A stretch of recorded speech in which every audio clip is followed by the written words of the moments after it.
আপনি, আপনার স্ত্রী, আপনার ছেলে, আপনার মেয়ে, আপনার বউ, আপনার বেটি, আপনার ভাই, আপনার বোন, এখানে এসে কেউ কথা বলতে পাবেন না, চা খেয়ে সময় কাটাতে পাবেন না, বাদাম খেয়ে সময় কাটাতে পাবেন না।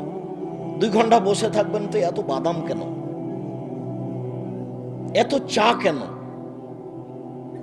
আমি খুব ঘৃণা করি, আপনার নীতিকে আমি ঘৃণা করি। একবারে পাথরের মতো হয়ে এক খেয়ালে বসে থাকেন, আপনার আমি কিছু না কিছু উপকার করবই করব ইনশাআল্লাহ। আজকের আলোচনার পূর্বে জরুরি কথা, আমাদের তো বিদ্যা বুদ্ধি কম। আব্দুল্লাহ যখন আলোচনা করে, আপনারা সবাই দোয়া করবেন ওদের জন্য। আমি আব্দুল্লাহ আমার ছেলে হিসেবে বলি না, এটা আল্লাহ যেন তার দাওয়াত, তার দ্বীনি দাওয়াতকে কবুল করেন। এটা জাতির সম্পদ,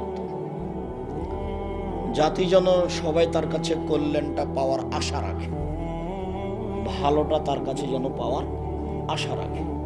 তো জাতির জনগণের আপনার যখন নিজের ছেলে হিসেবে ভালো পাবেন, আশা করবেন, তখন আল্লাহ সেটা ভালো ব্যবস্থা করে দিবেন। আর আমি আমার নিজের পক্ষ থেকে বলি, তোমার তো দয়া রহমতের অভাব নাই, তুমি তো দিলেই পারো, তুমি তো সর্বশক্তিমান। তো রুজির উপরে একটা কথা, উমামা বাহেলি রাদিয়াল্লাহু তাআলা আনহু বলেন যে আমি একদিন আল্লাহর নবীকে বললাম, আখ বিরুনি ইদখিলুল জান্নাহ, আখ বিরুনি বিআমালিন, আল্লাহর নবী আমাকে একটা আমলের কথা বলেন তো আল্লাহর নবী, যে আমল আমাকে জান্নাতে দিয়ে দিবে, যার কারণে আমি জান্নাতে চলে যাব, এমনটা আমলের কথা বলেন তো আল্লাহর নবী। তখন আল্লাহ রাসূল বলছেন, এক এতাম উত্তম, দুস্থ গরিব ফকির মিসকিনকে খেতে দিলে। 2 বাজলুস সালাম, পরস্পরে সালাম দিলে। 3 সলাতুল লাইল ওয়ান নাস নিয়াম, মানুষ যখন ঘুমিয়ে তখন সলাত আদায় করলে, তাহাজ্জুদ পড়লে, 3টা কাজ করো, জান্নাতে চলে যাবো, যাও জান্নাতে চলে যাবো। 1 দুস্থ গরিব ফকির মিসকিনকে খেতে দিলে। আমার ওই কথাটি বারবার বলে আপনাকে মনে করাতে চাই, আপনার স্ত্রীকে ফিরে যেতে হবে আপনার মায়ের স্বভাবে। আপনার মা 16 জনের ভাত রান্না করত ঢেঁকিতে ধান ভেঙে। আপনারা ছিলেন 10 ভাই বোন, বাড়িতে ছিল 2 জন কিষান কামলা। আপনার বাপের স্বভাব ছিল মসজিদ থেকে ফকির ধরে আনা। তাহলে 2 জন কিষান কামলা, 2 জন ফকির, আর আপনার বাপ মা, এ হলো 6, আর আপনারা 10 ভাই বোন, এ হলো 16 জন মানুষের ভাত রান্না করতেন আপনার মা ঢেঁকিতে ধান ভেঙে। আর আপনার স্ত্রী এখন যেখানে রান্না করে সেখানে ফ্রিজ আছে, গ্যাসের চুলা আছে, সবকিছু রেডি। তারপরে আপনি 10টার সময় এসে বলছেন, খালেদা একটু উঠো, মেহমান আছে, আব্দুর রাজাক সাহেব এসেছেন, একটু খানা পানি রেডি করে দিতে হয়। তখন আপনার স্ত্রী নাকশিট কিনে দিয়ে বলছে, হ্যাঁ তুমি রাতে মেহমান নিয়ে এসেছো। আমি এই স্ত্রীকে তালাক দিতে বলিনি, তবে পরামর্শ দিচ্ছি, যদি না মানে তাহলে তালাক দিতে হবে, এই কথাই ঠিক। যতক্ষণ পর্যন্ত আপনার বউ আপনার অনুকূলে না থাকবে, ততক্ষণ পর্যন্ত আপনি মানুষজন ফকির মিসকিনকে খাওয়াতে পারবেন না। আপনার বাপের স্বভাব ছিল আপনার বাপের স্বভাব ছিল এশার সালাতের পরে মসজিদ থেকে যখন বের হতেন, তখন দেখতেন মসজিদের মধ্যে কোনো মুসাফির আছে নাকি। জি, কে ওটা? আপনার বাড়ি কোথায়? আমার বাড়ি তো গোদাগাড়ি, আমি এইদিকে একটু কাজে এসেছিলাম, তো রাত হয়ে গেছে, মসজিদে একটু উঠেছি, সকালে যাব। ও, আপনি খেয়েছেন? জি না, খাইনি, চলেন আমার সাথে। তা আপনার বাপ সাথে করে নিয়ে যে আপনার মা যা রান্না বান্না করেছে সেটা খাওয়াইছে। আপনার মা কোনোদিন ভারী মনে করেনি। এখন আপনি এসার সালাত আদায় করে কালকে যাচ্ছিলেন, তখন দেখছেন একটা মানুষ, কি খবর, আপনার বাড়ি কোথায়? আমার বাড়ি গোদাগাড়ি। কিছু খেয়েছেন রাতে? না, এখনো খায়নি। তো সাথে করে নিয়ে গেছেন, সাথে করে নিয়ে যেতে বউ এমন ধমক দিল। পরের দিন এখন দেখছেন, আজকে এসার সালাতের পরে দেখছেন একটা মুসাফির বসে আছে, তখন দেখে চুপচাপ কিছু না বলে আপনি ওই দরজা দিয়ে চলে গেলেন। ওকে কিছু বলতে পারবেন না কেন? কালকে ধমক খেয়েছেন, আজকে আপনি মুসাফিরকে বলতে পারবেন? অসম্ভব। বউ যদি অনুকূলে না হয় ফকির মিসকিনকে খেতে দেওয়া সম্ভব নয়, এ কথাই ঠিক। ফকির মিসকিন দুস্থ গরিবকে খেতে দিতে হলে বউকে আপনার পক্ষে হতে হবে। যার কারণে আপনাকে আমি 150 চাউল রান্না করতে নিষেধ করেছি। আমি বলেছি হাফ কেজি চাউল রান্না করবেন, 1 কেজি করবেন, 3 কেজি করবেন। সারা দিন ছেলে মেয়ে হাল পরিবার খাবে, ফকিরে খাবে, রাতে গরুতে খাবে। আপনি 150 চাউল রান্না করবেন কেন? এ কোন স্বভাব? এ কোন স্বভাব? এ নোংরামি স্বভাব কেন? মেহমান এসেছে, তখন বয়ে বলছে কি করবে 150 চাউল রান্না করেছি, মেহমানকে দিল তো শেষ হয়ে যাবে। এক কাজ করো, চানাচুর বিস্কুট দেবে বিদায় করতে হবে। তো দুপুরে চানাচুর বিস্কুট দিয়ে মেহমান বিদায় করতে হবে? এখন আপনার মায়ের বয়স 80 বছর, যদি আপনার বউ সিট কিনে দেয়, আপনার মা যদি বিছানায় শুয়ে থাকে, দড়িয়ে এসে বলবে থাক বেটা, থাক বেটা, থাক বেটা, বউ মাকে উঠাস না বেটা, আমি খানা পানি রেডি করে দিয়েছি, গরম করে দিয়েছি, তুই মেহমানকে দে। তা 80 বছরের মহিলা পারে, 20-25 বছরের মেয়ে পারে না? আমি তালাক দিতে বলিনি, তবে পরামর্শ দিচ্ছি যে ফকির মিসকিনকে খেতে দিতে হবে। যদি বউ ঠিক না হয় খেতে দিতে পারবেন না, এ কথাই চলুন। আর কোনোদিন ভাববেন না যে ফকির মিসকিনের জন্য এত চাউল রান্না করলে কি হবে। তাহলে রিজিকের বক্তব্য আব্দুল্লাহর আবার শুনতে হবে, আর না হলে রিজিকের বইটা অন্তত 10 বার পড়তে হবে। আমার বাড়ির নাম আমার মা বলে দিয়েছে এটা মেহমানখানা, তা আমিও বলি ঠিক আছে মা, এটা মেহমানখানা। আপনার যদি সাদ হয় যে একটা আব্দুর রাজাক সাহেবের মেহমানখানাতে গিয়ে দেখি, এখন তো আবার মেহমানখানাটা উঠে গেছে, তার মানে এখন তো আর আমি বাসায় থাকি না, প্রতিষ্ঠানে থাকি। তখন মনে করছি যে প্রতিষ্ঠানে প্রতি মাসে কিছু টাকা দিয়ে দিই, তাহলে মেহমান যারা খাচ্ছে ওরই মধ্যে চলে যাবে। মেহমানকে খেতে দিতে শিখতে হবে। বাড়িতে যদি 2-3 দিন ফকির এসে খেতে না চাই, তাহলে আপনি বুঝবেন উপরে মনে হয় গন্ডগোল হয়ে গেছে, নড়চড় হয়ে গেছে উপরে। ফকির কেন আসে না, ফকির কেন খেতে চায় না, এইটা আপনাকে ধারণা করতে হবে। সম্মানিত দিনী ভাই বোন, রিজিকের উপরে কথা বলতে গিয়ে জরুরি কথা এটা, দ্বিতীয় জরুরি কথা আমার দিনী বোনদের ব্যাপারে। এই মেয়ে, এই ছেলে, তোমরা দেখো, লক্ষ্য করো, এখনো গল্প বন্ধ হয় না কেন? যাও, মহিলাদের দেখার ব্যাপারে তোমরা দায়িত্ব পালন করো না? ওই মাথায় গিয়ে দেখো, কয়েকটা মেয়ে দাঁড়িয়ে আছে, গল্প করছে আর একজনের সাথে।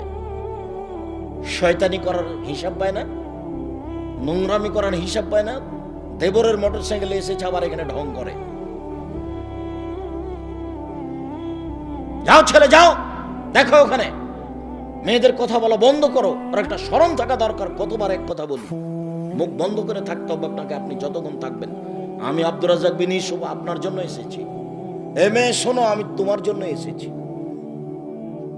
একদিন এখানে উপস্থিত করা আমার কাছে তোমার জন্য সহজ নয়, আমার জন্য সহজ নয়। একমাত্র তোমার জন্য এসেছি, তোমাকে আমি দুটো কথা শোনাবো। তুমি কেমনে ঢং ঢং করে আসলে আর চলে গেলে? তুমি কেমনে কথা বলো, তাহলে আমি তোমাকে কি বুঝাতে পারি? সম্মানিত দিনী ভাই বোন, উপস্থিত বৈঠকের মুসলিম বোন, শুনুন, আপনি 4টা কাজ করতে পারলে জান্নাতের সব দরজা খোলা। আপনার জন্য জান্নাত যত সহজ, পুরুষ মানুষের জন্য জান্নাত তত সহজ নয়। যদিও মহিলাদেরকে জাহান্নামে বেশি দেখা যায়। রাসূল সাল্লাল্লাহু আলাইহি ওয়াসাল্লাম বলছেন, আমি যখন জাহান্নাম দেখলাম, তখন জাহান্নামের অধিকাংশই হচ্ছে নারী, বেশিরভাগই নারী। একথা বলেছেন, একথা ঠিক। তবে মহিলাদের জন্য জান্নাত পাওয়া যত সহজ, পুরুষ তত সহজে জান্নাত পাবে না। তার আপনাকে আমি তাদের পক্ষের কথাটাই বলি। রাসূল সাল্লাল্লাহু আলাইহি ওয়াসাল্লাম বললেন, পৃথিবীর মহিলারা শুনে রেখো, তোমরা যদি 4টা কাজ করতে পারো, জান্নাতের সব দরজা খোলা। 1, সালাত খামসাহা, 5 ওয়াক্ত সালাত আদায় করলো, নামাজ পড়লো। 2, সমাত শাহরাহা, রমজান মাসের সিয়াম পালন করলো, রোজা থাকলো। 3, আতাত বালাহা, স্বামীকে মেনে চললো। 4, আহসানাত ফারজাহা, জেনায় লিপ্ত হলো না, এখন জান্নাতের সব দরজা খোলা। এক 5 ওয়াক্ত সালাত নামাজ আপনি বাধ্য, আজ থেকে আপনি জরুরি মনে করে নেন, যা হয়েছে হয়েছে। পৃথিবীতে সালাতের চেয়ে ভিন্ন কোন জরুরি ইবাদত আছে, গুরুত্বপূর্ণ কোন কাজ আছে, আমি আব্দুর রাজ্জাক বিন ইউসুফ তা বুঝতে পারি না। ইবাদতের জগতে সবচেয়ে দামি ইবাদত সিয়াম, রোজা। তার একটা প্রমাণ, রোজাই এমন একটা ইবাদত, সিয়ামই এমন একটা ইবাদত যার নেকি আল্লাহ নিজে হাতে দিবেন। সালাত নামাজ যত দামি ইবাদত হোক না কেন, সালাতের নেকি আল্লাহ নিজে হাতে দিবেন। তাহলে ইবাদতের জগতে সবচেয়ে দামি ভিন্ন ধরনের ইবাদত হলো সিয়াম, রোজা। এর পরেও যদি সালাত নামাজ না থাকে, তাহলে রোজার ইবাদতটা আল্লাহ বিচারের মাঠে কেটে দেবে, বাতিল। তাহলে সিয়ামের নেকিটা নির্ভর করে সালাতের উপরে, নামাজের উপরে। ইবাদতের জগতে সবচেয়ে শক্তিশালী, পাওয়ারফুল, ক্ষমতাধর ইবাদত হলো দান। দানের চেয়ে শক্তিশালী কোন ইবাদত পৃথিবীতে নেই, আর ক্ষমতাই ভিন্ন। আপনি দান করলেন মায়ের জন্য, এখানে ওখানে কবরের শাস্তি বন্ধ। কত ক্ষমতা তার! আল্লাহ রাসূল বলছেন, আপনি দান করলে পাপ মিটে যাবে। ওইভাবে পানি যেমন আগুনকে নিভে দিতে পারে, পানি দেন, ঢেলে দেন, আগুন নিভে যাবে। ওইদিকে কত ক্ষমতা, এবারে সব পাপ মিটে যাবে ক্ষমতার চোটে। খুব আল্লাহ রাগান্বিত হয়ে আছেন, আপনাকে জাহান্নামে দেবেন, আপনি দান করেন, তখন ঠান্ডা, আচ্ছা যাও, যা জান্নাতে যাও। দান করবেন, বিচারের মাঠে ছায়া হয়ে থাকবে দান, যতক্ষণ পর্যন্ত আপনার বিচার না হচ্ছে। 50 বছর বিচার না হলে দান আপনাকে ছায়া করে রাখবে। চলুক দেখি কতদূর বিচার চলে। ওর ক্ষমতাই ভিন্ন। দান যত শক্তিশালী ইবাদত হোক না কেন, যদি সালাত না থাকে, তাহলে দানকে আল্লাহ কেটে দিবেন, ওটা বাতিল।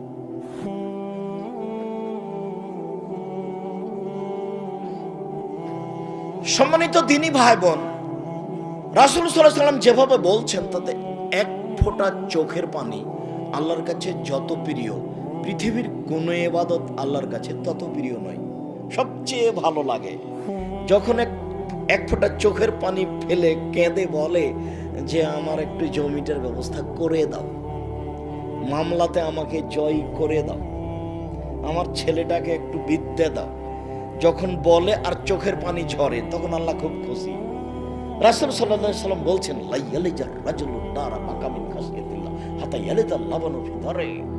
গাভীর বাঁট ওলান থেকে দুধ বের করে ভিতরে ঢোকানো যায় না যেমন, আল্লাহর ভয়ে কাঁদে যে সে জাহান্নামে যাবে না তেমন। রাসূল সাল্লাল্লাহু আলাইহি ওয়াসাল্লামের কথা আমি অনুবাদক, তিনি 1450 বছর পূর্বে এইভাবে বলে গেছেন। আপনি ভুলে গেছেন তাফসীর মাহফিলের কারণে। তাফসীর মাহফিল আপনাকে শিখিয়েছে, বুবু নামাজে যখন দাঁড়াবা বুবু, তখন 2 পায়ের গোড়ালিকে জমা রাখিও বুবু। যদি 2 পায়ের গোড়ালি ফাঁকা রাখো বুবু, তাহলে লজ্জা স্থানের যোগাযোগ বুবু মাটির সাথে হবে, মাটি অভিশাপ করবে। বুবুর সব কথাই নাকি বুখারীতে আছে। বুবু যখন সিজদায় যাবা বুবু, হাতি যেমন মাটিতে পড়ে যায়, তেমনি একবারে মাটিতে পড়ে গিয়ে বুককে উরুর সাথে লাগিয়ে আঁটো সাঁটো হয়ে সিজদা করিও বুবু। চোখ রাখো বুবু, স্তন ঝুলন্ত থাকবে বুবু, পর্দার ব্যাঘাত ঘটবে বুবু। বুবুর সব কথাই নাকি বুখারীতে আছে। আরে বুবু ব্লাউজ পরে আছে, বুবু শাড়ি গায়ে দিয়ে আছে, পরে আছে, তার উপরে চাদর গায়ে আছে, তারপরে বুবু ঘরের ভিতরে আছে। কি করে পর্দার ব্যাঘাত ঘটলো বুঝলাম না। বুবুর সব কথা নাকি বুখারীতে আছে। এই ছেলের একটু টিস্যু নিয়ে আসো তো।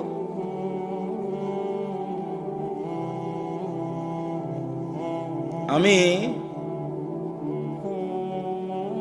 মহিলা বৈঠকের এই সব কথার তীব্র নিন্দা জানাই। সাবধান, যে মরা মরেছে, লাশ নিয়ে যাবে মাটির কাছে। কোথা থেকে আসছে বাবু? যে এমন হাত তুলে দোয়া করে কাঁদতে লাগলো। আরে লাশ বাড়ি থেকে বের হয়নি, বের হওয়ার সময় হাত তুলে দোয়া করে চিল্লাচিল্লি শুরু হয়ে গেল। আচ্ছা, ও মহিলা এই বাড়িতে আসলো কেন? এই ছেলে, এই বাড়িতে মরা মরেছে, সারা দিন গোটা গ্রামের মহিলা এই বাড়িতে আসছে কেন? ধর্ম কি পাগল হয়ে গেছে? তাফসীর মাহফিল ওকে কি পড়ালো? এই তোমার বোন আসে কেন এই বাড়িতে? আপনার স্ত্রী আসে কেন? আমি আব্দুর রাজ্জাক ইউসুফ বলছি, আমার স্ত্রী যায়নি, যাবেও না। যদি আপনি পরীক্ষা করেন, কালকে আসেন। আল্লাহ তুমি মাফ করো, আমি অহংকার করিনি, গৌরব করিনি। 3 মাস থাকার পরে যদি আপনার সরিষা সম পরিমাণ পর্দার ব্যতিক্রম দেখা যায়, আমি জাতির সামনে কথাই বলবো। বিবাহের 11 দিন পর থেকে প্রতিষ্ঠানের প্রধান শিক্ষিকা। এই বাড়িতে মরা মরেছে, সারা দিন কেন এই বাড়িতে মহিলারা আসছে? ওর কি মাথা ঘামলো যে এখানে আসবে কেন সারাদিন? ওর কেন একটু লজ্জা হয় না? ওর কেন একটু শরম হয় না? ওর কেন ও চাচাতো ভাইকে দেখতে আসলো? ওর নাকি গ্রাম্য চাচাতে দেখতে এসেছে। কেন এখানে আসবে? অর্ধ পৃথিবীর খলিফা, কুশাগর বুদ্ধিজীবী, রাজনীতিবিদ ওমর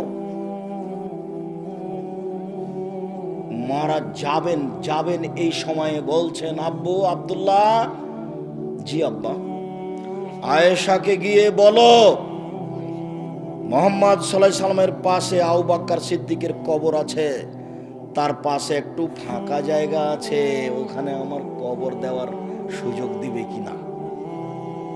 শোনো আব্দুল্লাহ, আয়েশাকে গিয়ে বলিও যে উমর কবরের জায়গা চাই। এই কথা বলিও না যে আমিরুল মুমিনিন, দেশের সরকার জায়গা চাই, এই কথা বলো না। বলবে যে উমর চাচ্ছে।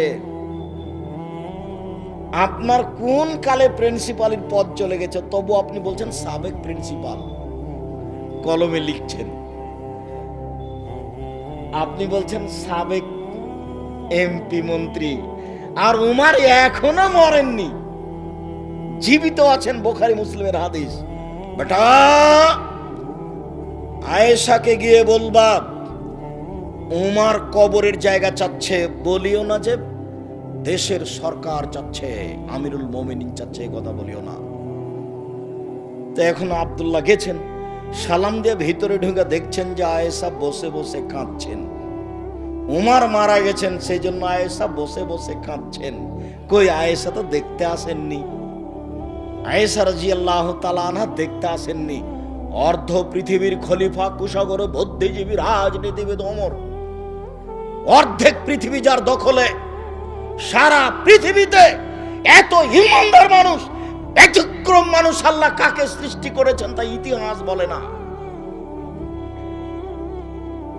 মানুষ হিসেবে এত শক্তিশালী পাওয়ারফুল মানুষ পৃথিবীতে আর কে জন্ম নিয়েছে তা ইতিহাস বলে না। যার রাস্তায় শয়তান হাঁটে না, যার রাস্তায় শয়তান হাঁটে না। এত বড় মানুষ মারা গেছেন, আয়েশা রাদিয়াল্লাহু তাআলা দেখতে আসেননি, বাড়িতে বসে কাঁদছেন। আপনি আপনার স্ত্রীকে কন্ট্রোল করুন। আপনাকে বলছি, দুঃখিত, আপনি মনে কিছু নিয়েন না।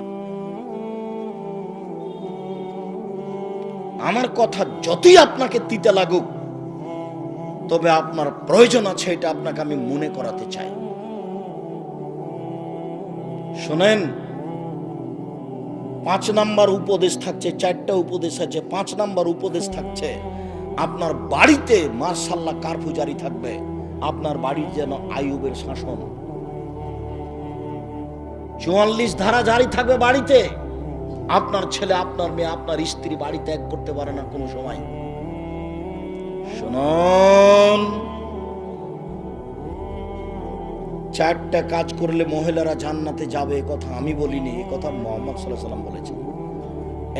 1, 5 ওয়াক্ত সালাত। ইবাদতের জগতে ব্যতিক্রম ইবাদত হলো সালাত।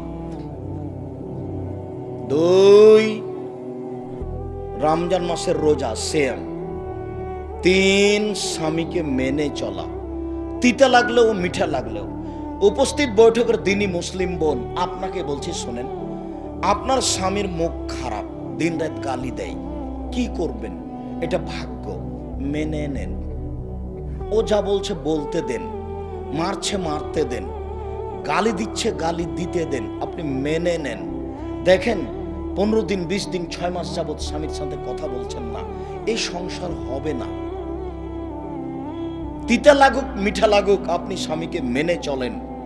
স্বামী গালি দিয়েছে, তারপর 1 গ্লাস পানি চেয়েছে, তখন আপনি 1 গ্লাস পানি নিয়ে সামনে ঠ্যাক্কস করে রেখে ওদিকে চলে গেলেন। এভাবে সংসার হবে না, এই সংসার চলবে না।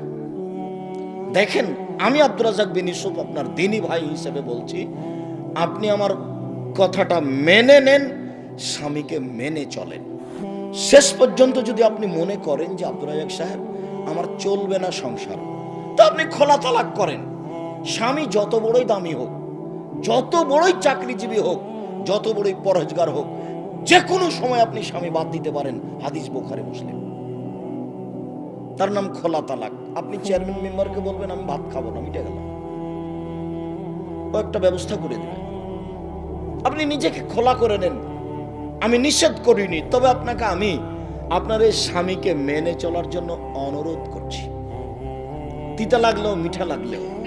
দেখেন, সামাজিক অবস্থা সুবিধা নয়, আরেকজন স্বামী এর চেয়ে খারাপও হতে পারে। পরিবেশ পরিস্থিতি কি হবে বলা যায় না। 2-1টা বাচ্চাও হয়ে গেছে, কান্নাকাটি যেটাই হোক, গালি যেভাবে দেখ, আপনি মেনে নেন, ভালো হবে। 4, জেনায় লিপ্ত হবেন না। আব্দুর রাজ্জাক সাহেব ঘটে গেছে জেনা, যে তাহলে আপনি তওবা করেন। শোনেন, তওবা করলে মানুষ পাপ মুক্ত হয়ে যায়। আপনার অন্তর থেকে যদি আপনি তওবা করেন, তাহলে আপনার জেনার পাপটা আল্লাহ আবার পাল্টা নেকিতে পূর্ণ করে দেবেন। আপনি জেনা বন্ধ করেন, তওবা করেন, আপনি ভালো নারীদের অন্তর্ভুক্ত হয়ে যাবেন, আপনাদের জান্নাতের সব দরজা খোলা। আর পৃথিবীর পুরুষ নারী সবকে বলা হচ্ছে, আল্লাহ তাআলা বলছেন, পৃথিবীর মানুষ পুরুষ নারী শুনে রেখো, ওয়ানাহান নাফসা আনিল হাওয়া ফাইনাল জান্নাতা হিয়াল মাওয়া। যে ব্যক্তি অশ্লীল কাজ থেকে নিজেকে বিরত রাখতে পারবে, আমি আল্লাহ তাকে জান্নাতুল মাওয়া দিয়ে দিলাম। যদি আপনি আজকে এই মোবাইলে প্রেমের গল্প বন্ধ করতে পারেন, জেনা বন্ধ করতে পারেন, আল্লাহ বলছেন আমি তাকে জান্নাতুল মাওয়া দিয়ে দিলাম। এটা আল্লাহর কথা। অতএব দ্বীনি বোন, আপনি এই 4টা কাজ করেন, জান্নাতের সব দরজা খোলা। এর সাথে আপনাকে আরেকটা কথা বলি, এদিকে শোনেন। আল্লাহ নবী একদিন বলছেন, নবীগণ জান্নাতে যাবেন, শহীদেরা জান্নাতে যাবে, সত্যবাদীরা জান্নাতে যাবে, ওই সব মহিলারাও জান্নাতে যাবে যারা স্বামীকে মেনে চলে। নেন, এবার সিরিয়ালে আপনারা আছেন, এখনো পুরুষ আসেনি। কেউ যদি বলে আব্দুর রাজ্জাক সাহেব শোনেন শোনেন শোনেন, বুখারী মুসলিমের হাদিস আছে এইভাবে যে ওযু করার পরে যদি কেউ বলে আশহাদু আল্লা ইলাহা ইল্লাল্লাহু ওয়াহদাহু লা শারীকা লাহু ওয়া আশহাদু আন্না মুহাম্মাদান আবদুহু ওয়া রাসূলুহু, তাহলে জান্নাতের সব দরজা খোলা। হাদিস তো বুখারী মুসলিম, এটা আপনারও যা মহিলারও তাই না। কথার বুঝানো গেল না? আচ্ছা, ওযু করার পরে যদি এই দোয়া পড়ি, তো আমার জন্য জান্নাতের সব দরজা খোলা, তো মহিলা যদি পড়ে তার জন্য, তাহলে এখানে আমার ব্যক্তিগত কিছু আছে, পুরুষের জন্য কিছু আছে? মহিলাদের জন্য যেভাবে বলা হয়েছে মুহাম্মদ সাল্লাল্লাহু আলাইহি সাল্লাম ওভাবে পুরুষের জন্য বলেননি। শোনো, নবীগণ জান্নাতে যাবেন, শহীদেরা জান্নাতে যাবে, সত্যবাদীরা জান্নাতে যাবে, ওইসব মহিলারাও জান্নাতে যাবে যারা স্বামীকে মেনে চলে। 3টে গুণের ভিত্তিতে মহিলারা ভালো হতে পারে। 3টি গুণের ভিত্তিতে মহিলারা ভালো হতে পারে। 1, স্বামীর সাথে কথা বললে হাসি মুখে বলে। 2, স্বামী আদেশ করলে পালন করে। 3, স্বামী বাড়িতে না থাকলে নিজেকে গুটিয়ে রাখে, মোবাইলে কারোর সাথে গল্প করে না, খালার বাড়ি ফুফুর বাড়ি চাচির বাড়ি যায় না, এখানে সেখানে যায় না, মনে করে না যে এই সময়তে স্বামী নাই, একটু ঘুরে আসি। এই সময়তে স্বামী নেই, একটু গল্প করে নি, এই স্বভাব নেই যার, সে হলো ভালো মহিলা। আপনি বলতে পারেন 3টা গুণ কি? 1, ভুলে গেলেন, স্বামীর সাথে কথা বললে হাসি মুখে বলে। 2, একটা মনে থাকে না যে স্বামী আদেশ করলে পালন করে। 3, স্বামী বাড়িতে না থাকলে নিজেকে হেফাজতে রাখে। মনে থাকবে না? আপাতত উপস্থিত বৈঠকের দিনই মুসলিম বোন, আপনার কথা শেষ করলাম। এবার আপনাদের একটা কথা বলে আমরা দ্রুত এগিয়ে যাচ্ছি।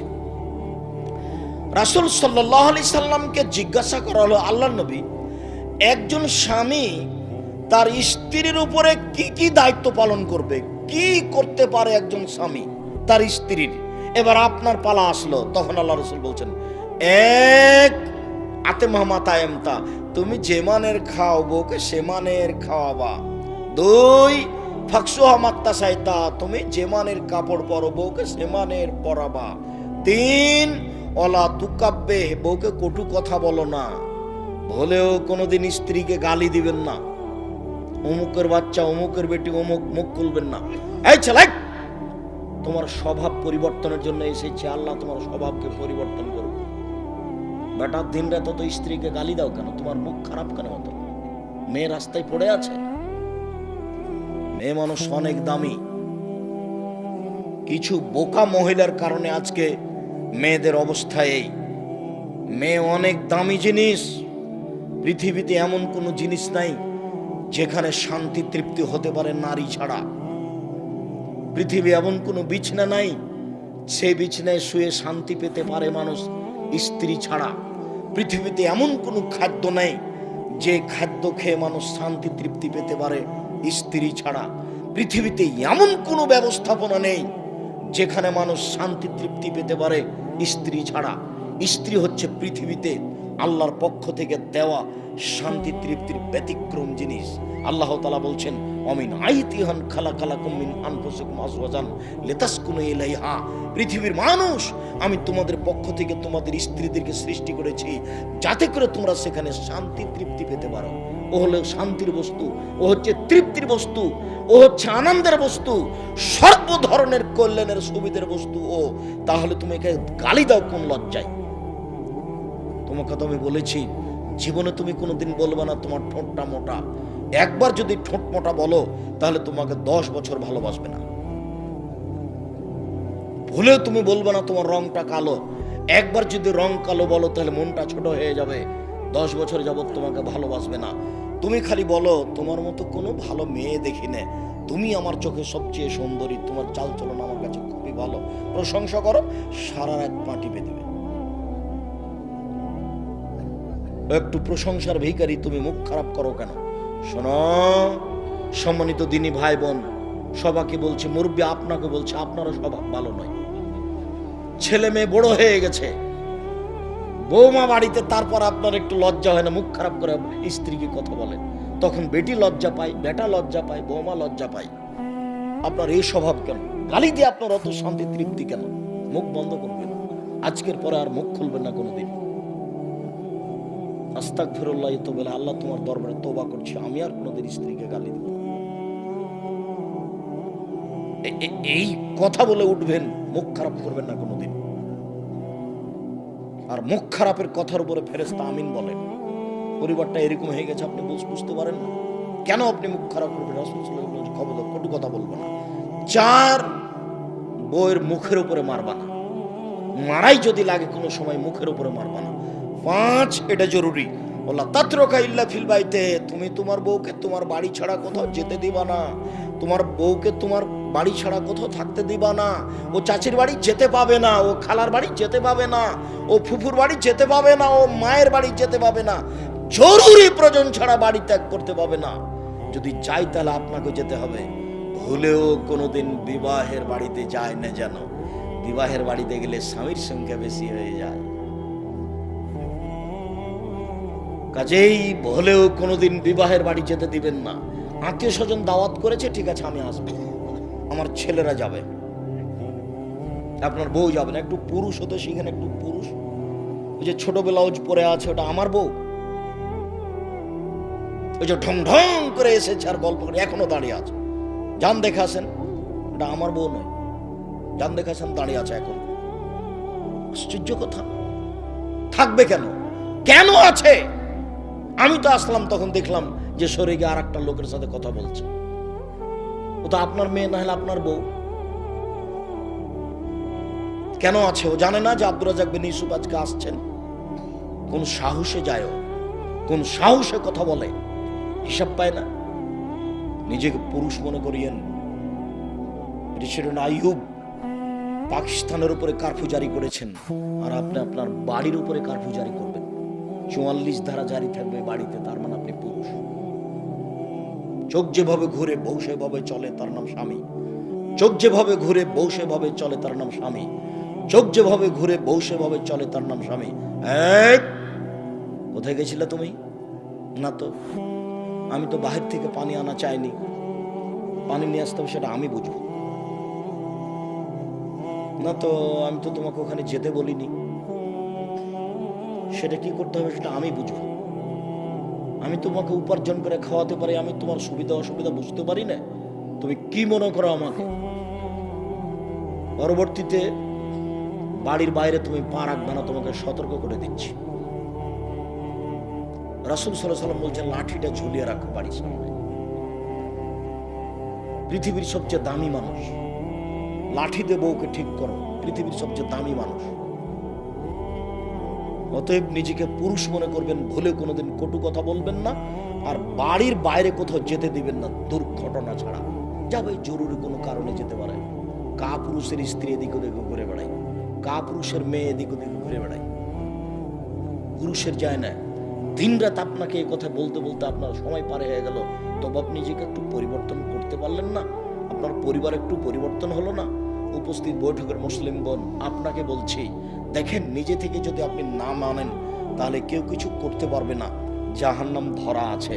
এইভাবে চলে জান্নাত পাওয়া যাবে না। নিজেকে গুটিয়ে নেন, মরণ তো চলে এসেছে। হঠাৎ দেখছিলেন 20 বছর, এখন দেখছেন 50 বছর, এখন দেখছেন 50 বছর, হঠাৎ দেখবেন মরণের সময় চলে এসেছে। বউ বেটি সাথে আছে কিনা? আস্তাগফিরুল্লাহ ওয়াতুবু ইলাইহি বেশি ব্যবহার করবেন সব সময়। আস্তাগফিরুল্লাহ ওয়াতুবু ইলাইহি। উঠছেন, আস্তাগফিরুল্লাহ ওয়াতুবু ইলাইহি। ঘরে ঢুকছেন, আস্তাগফিরুল্লাহ ওয়াতুবু ইলাইহি। বাইরে বের হচ্ছেন, আস্তাগফিরুল্লাহ ওয়াতুবু ইলাইহি। ইস্তেগফার এই শব্দটা বেশি ব্যবহার করবেন। আরো যদি পারেন, রব্বিক ফিরলি ওয়া তুব আলাইয়া ইন্নাকা আনতাত তাওয়াবুল গাফির, ইন্নাকা আনতাত তাওয়াবুল গাফুর। এই দোয়া পড়ার চেষ্টা করেন। এগুলো ছোট ছোট ইস্তেগফারের দোয়া। যত ইস্তেগফার করবেন বিচারের মাঠে আপনার সুবিধা তত বেশি হবে। আর এমনিতে দুনিয়াতে ক্ষমা চাইলে তো আব্দুল্লাহর মুখে শুনতে পেলাম যে উমর রাদিয়াল্লাহু তাআলা জনগণকে নিয়ে গেছেন পানি চাইতে। উল্টা ভাবে বলতে হবে আল্লাহ পানি দাও, তো উমর বলছেন যে তোমরা এক কাজ করো, ক্ষমা চাও। জনগণ বলছেন ব্যাপারটা কি, এসেছি পানি চাইতে, ক্ষমা চাইবো মানে? তো বলছে দেখো আল্লাহ বলছেন যে ক্ষমা চাইলে পানি দিয়ে দিবে, আল্লাহ তো ক্ষমাই চাও, দেখি কি হয়। সম্মানিত দিনী ভাই বোন, মহান আল্লাহ বলেন ইয়ামহাকুল্লাহুর রিবা ইউরবিস সাদাকাত, সুদ মানুষের টাকাকে সংকুচিত করে, দান মানুষের টাকাকে বেশি করে দেয়।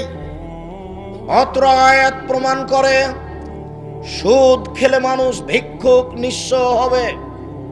আজ হোক আর কাল হোক বাঁচার কোনো পথ নেই।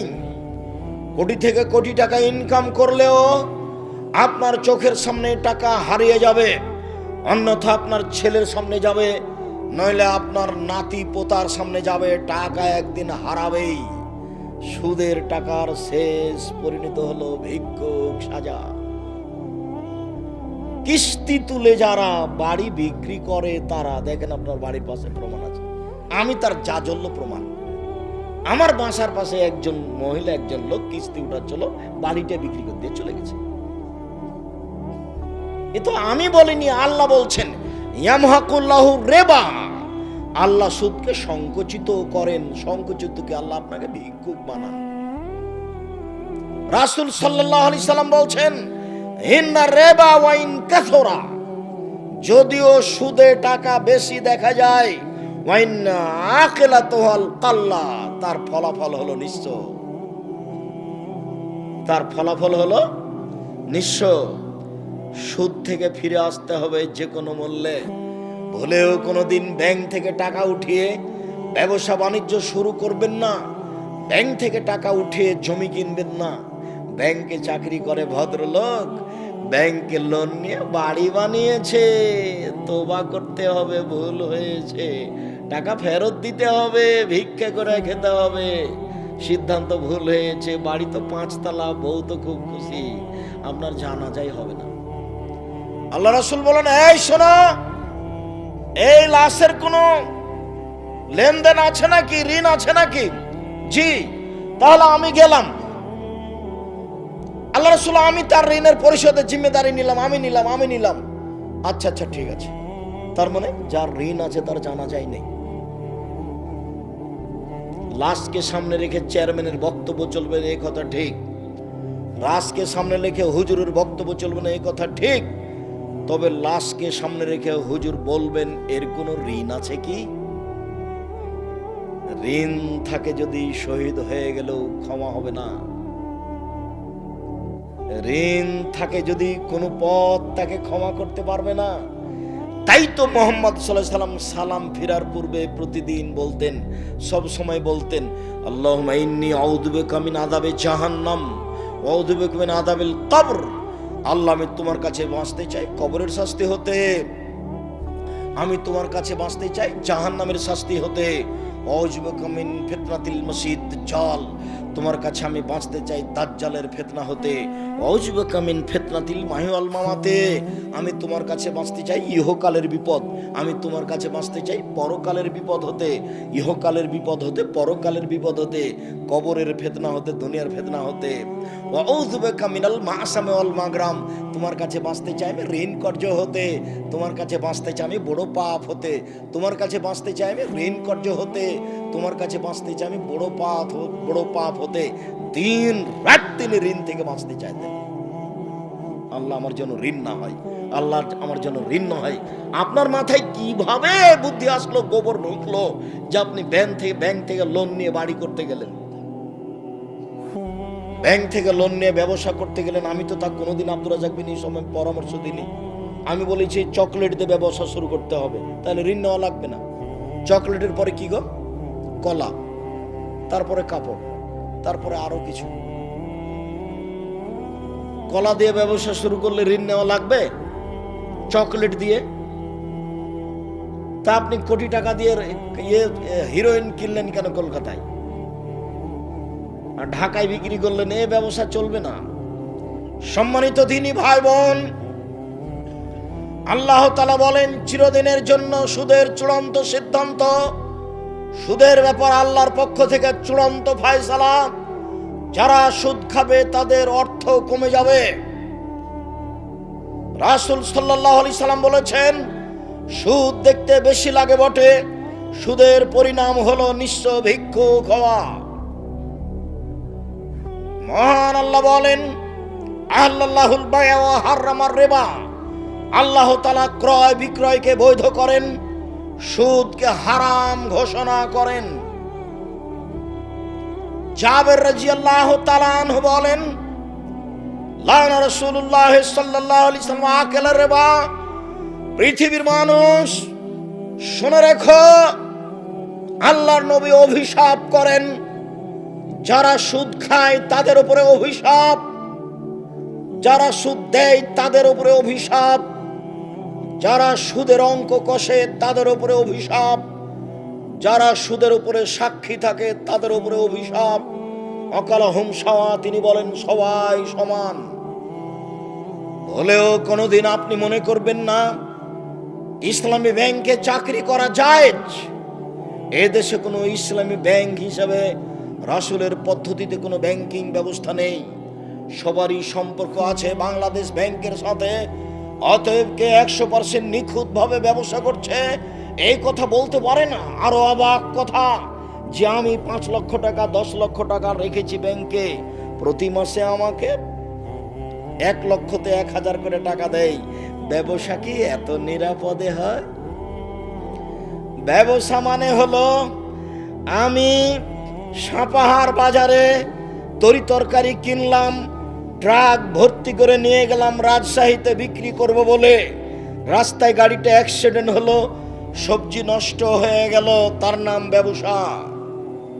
কিনেছিলাম 10,000-এ হলো 10,500, তার নাম ব্যবসা। কিনেছিলাম 20,000-এ হয়ে গেল 15,000, তার নাম ব্যবসা। আরে নিরাপদে প্রতি মাসে আমার জন্য 10 লক্ষতে 10,000, 10 লক্ষতে 10,000, 10 লক্ষ। ধর্ম পাগল হয়ে গেছে। धर्म राजशाही चांपाइनबाबगंज हवाई लड्डू, दोनों हाथ में लड्डू है, जो चाहे उसको खा ले, जो चाहे उसको छोड़ दे। भूल हिसाब व्यवसाय तो निरापद होते पारे ना।